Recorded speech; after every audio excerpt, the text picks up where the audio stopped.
everyone. Hi, this is Mitali. Welcome to evidyarthi.in. चलिए दोस्तों, अब स्टार्ट करते हैं हमारे नेक्स्ट टाइप ऑफ एनर्जी के साथ। इससे पहले हमने क्या समझा है? Kinetic energy. और काइनेटिक एनर्जी क्या होता है?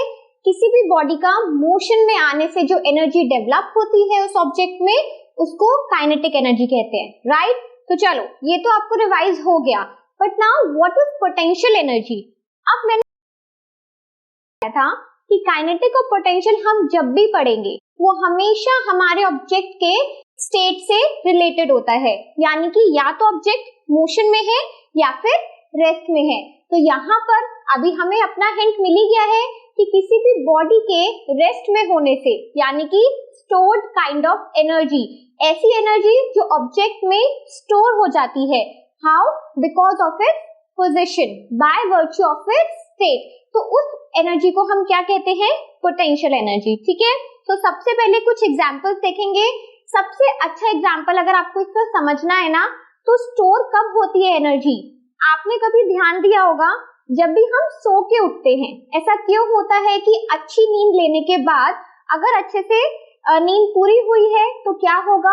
हमारी बॉडी में उठने के बाद बिल्कुल हम एनर्जाइज्ड फील करेंगे और हर काम को, जितनी भी मोशन वाले काम है या जो भी काम है, पढ़ना, लिखना, उठना, भागना, दौड़ना, कुछ भी, ठीक है, हम बहुत ही अच्छे से कर पाते हैं। तो वो क्यों होता है? बिकॉज हमने अपनी बॉडी को, अभी हम इसे कैसे समझते हैं कि हमने अपनी बॉडी को रेस्ट किया है, बट एक्चुअल में वहां पर हमारी बॉडी में क्या स्टोर हुआ था? Potential energy. और उसके बाद जब भी हम मोशन में हमारी बॉडी को लेकर आए, then the potential energy will be converting into kinetic energy. Yes, तो आपको एकदम जैसे ही मैं मोशन बोलती हूँ, काइनेटिक एनर्जी आपको याद आ जाना चाहिए। सिमिलरली जब भी हम स्टोर्ड या कंजर्व्ड एनर्जी की बात करेंगे, so potential energy is the answer. ठीक है, तो अब सबसे पहले मैं आपको कुछ एक ऑब्जेक्ट दिखाती हूँ। अभी आपको याद होगा, ऐसे कुछ गेम्स हमने बहुत खेले हैं, दूसरे के हाथ पे ऐसे हैंकी से मारना, और एक्चुअल में ये लगता भी था, है ना? सिमिलरली एक और चीज आप यहाँ पे देखो कि जब भी हम किसी रबर बैंड को स्ट्रेच करते हैं, तो यहाँ पर भी क्योंकि इसके अंदर कोई ना कोई एक एनर्जी कंजर्व्ड है। कैसे कंजर्व्ड है? एंड व्हाइल स्ट्रेचिंग, मैं यहाँ पे इसे स्ट्रेच कर रही हूँ, दैट मीन्स कोई एनर्जी की वजह से यहाँ पर एनर्जी का ट्रांसफर हो पा रहा है। तो ये रबर बैंड में प्लस इस हैंकरचीफ में जब हम इसको ऐसे टच करते हैं या फिर जब ये किसी को हिट करता है, तो कैसे हिट किया या फिर किसी को हर्ट क्यों हुआ है? क्योंकि इस ऑब्जेक्ट में एनर्जी स्टोर थी। और कौन सी एनर्जी स्टोर थी? वो पोटेंशियल एनर्जी। ठीक है, सो आई होप आपको ये एवरीडे एग्जांपल्स ऐसे आपको बहुत सारे मिलेंगे, आपको ये क्लियर हुए हो। और अगर आपको ये तो मेरे साथ और ऐसे एग्जांपल्स भी शेयर करो। ठीक है, चलो अब यहाँ पर कुछ एग्जांपल्स देखते हैं पोटेंशियल एनर्जी के। What we have, अब ये तो हमारे सबके घरों में, हमने बचपनों में इसे बहुत कलेक्ट करा है। क्ले वाले पिगी बैंक्स होते थे और तोड़ने का तो अलग ही मजा होता था, है ना? तो क्या करते थे तोड़ने के लिए? कभी आपने ऐसे किए कि इसे ऐसे मार दिया और गिर गया? जनरली इसे उठाते हैं और इसे फेंकते हैं और आवाज बहुत तेज आती है ना? तो क्यों हुआ है ऐसे? उसके पीछे भी आपके पोटेंशियल एनर्जी का ही काम है। कैसे? Whenever we raise a piggy bank, जब हमने किसी भी चीज को एक हाइट पे रेज किया है और उसके बाद उसे धड़ाम से छोड़ दिया, तो उसकी एनर्जी का ट्रांसफर हुआ है। कौन सी एनर्जी थी सबसे पहले उसके अंदर? Potential energy. और जैसे ही हमने उसे छोड़ा तो हमारा पिगी बैंक मोशन में आ गया, और मोशन में आने की वजह से कौन सी एनर्जी का ट्रांसफर हुआ है? Kinetic energy. बिल्कुल। चलिए अब हम अगर आगे देखते हैं, सिमिलरली क्रैकर्स, जितने भी दिवाली के टाइम पे या बहुत ज्यादा शौक होता है वैसे भी लोगों को पोल्यूशन फैलाने का, तो क्रैकर्स की अगर हम बात करें, क्रैकर्स के साथ क्या होता है? इसके अंदर भी एक स्टोर्ड पोटेंशियल एनर्जी होती है। ठीक है, सिमिलरली जब हम इसको इग्नाइट करते हैं, यानी कि जब इसको जलाया जाता है, तो वो हमें कैसे दिखती है? हीट एंड लाइट में शो होती है। तो अगेन यहाँ पर जो एनर्जी कंजर्व थी, stored थी, that was the potential energy.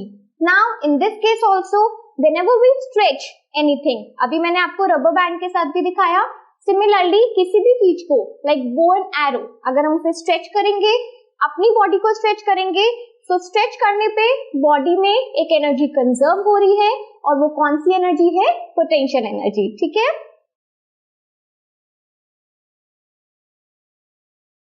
So I hope अब आपको पोटेंशियल एनर्जी का आइडिया अच्छे से समझ आ चुका है कि बेसिकली कौन सी एनर्जी है और कैसे हम ये जान सकते हैं कि बॉडी में एनर्जी के कंजर्व होने से, मतलब बॉडी जब रेस्ट में है तो वहां पर भी कोई ना कोई काम बॉडी में जरूर चल रहा है जिसकी वजह से वो स्टोर्ड एनर्जी को हम यूज कर पाते हैं। ठीक है, चलिए आगे बढ़ते हैं। तो हमने क्या देखा? In all the above examples the energy gets stored due to the work done on the object. तो हमने बाकी जितने भी अभी तक एग्जांपल्स डिस्कस कर रहे हैं उनमें हमने क्या देखा है कि हमारे ऑब्जेक्ट पे कहीं ना कहीं पे वर्क डन हुआ है। कैसे?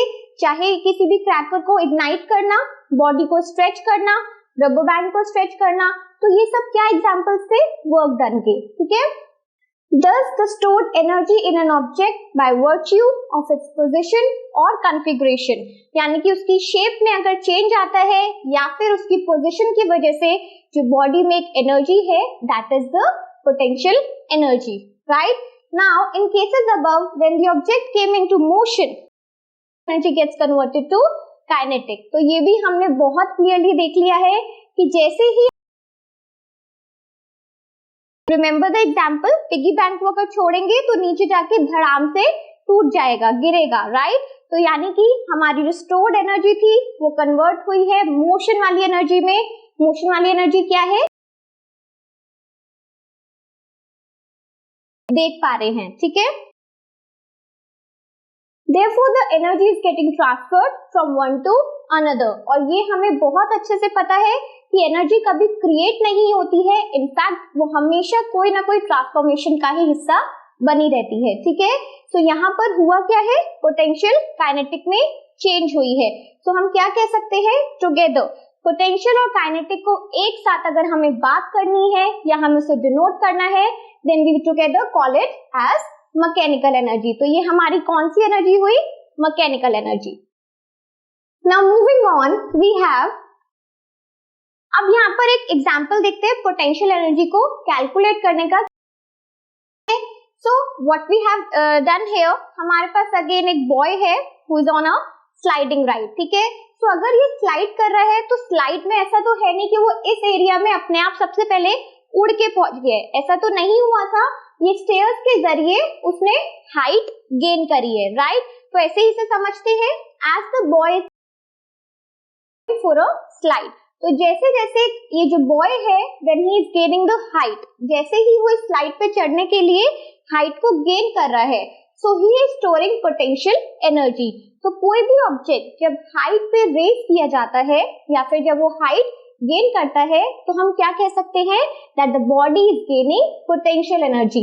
Now potential energy increases with the increase in the height. तो हमने क्या समझा यहाँ पर कि जैसे जैसे किसी भी ऑब्जेक्ट का हाइट इंक्रीज होगा उसका पोटेंशियल एनर्जी भी इंक्रीज होगा।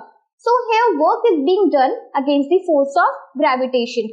तो क्योंकि बॉडी अर्थ के सरफेस से थोड़ा दूर निकल रही है, दैट मीन्स कि हमारी जो फोर्स ऑफ ग्रेविटेशन है, अर्थ के सरफेस पे जो ग्रेविटेशनल पुल है उसके अगेंस्ट वर्क डन हो रहा है। ठीक है, चलो आगे देखते हैं फिर। The energy stored in such an object is the gravitational potential energy.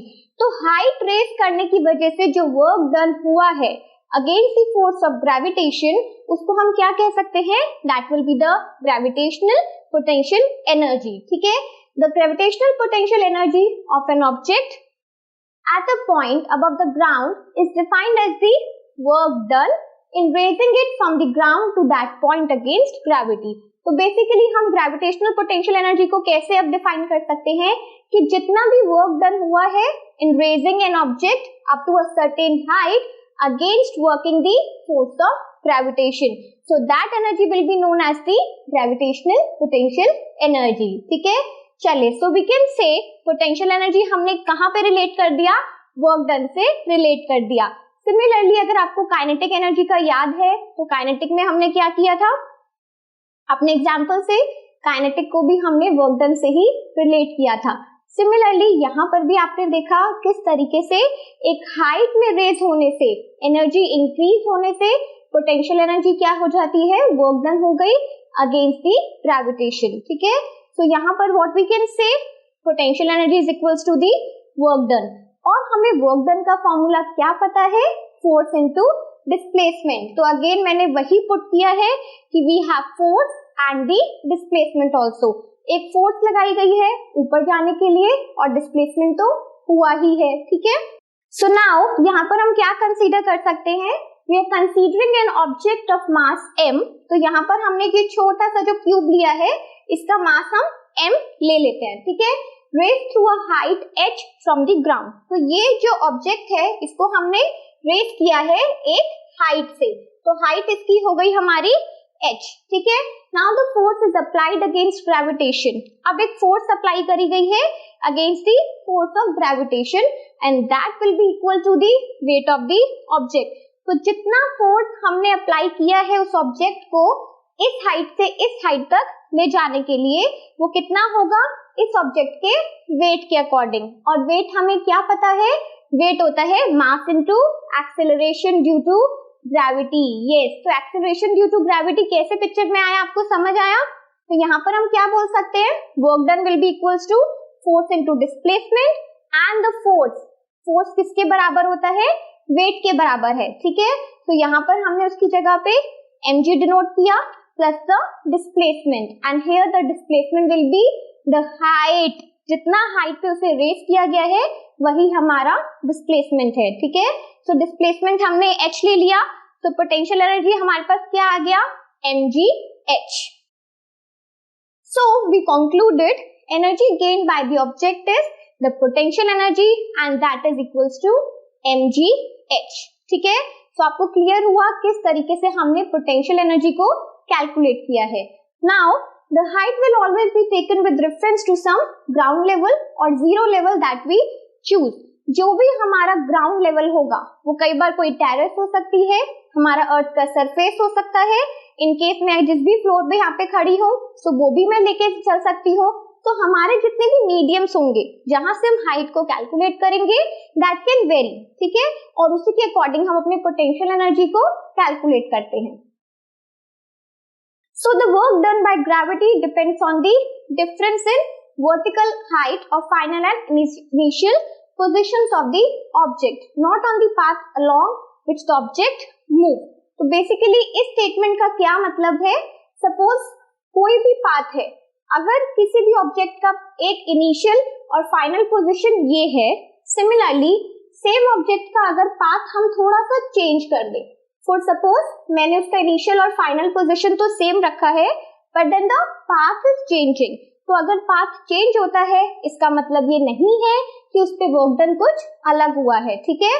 तो यहाँ पर उस पे जो एनर्जी हुई है, जो उस पे एनर्जी प्रोड्यूस हुई है, जो वर्क डन हुआ है, that will remain same. Okay, so this is all about your potential energy.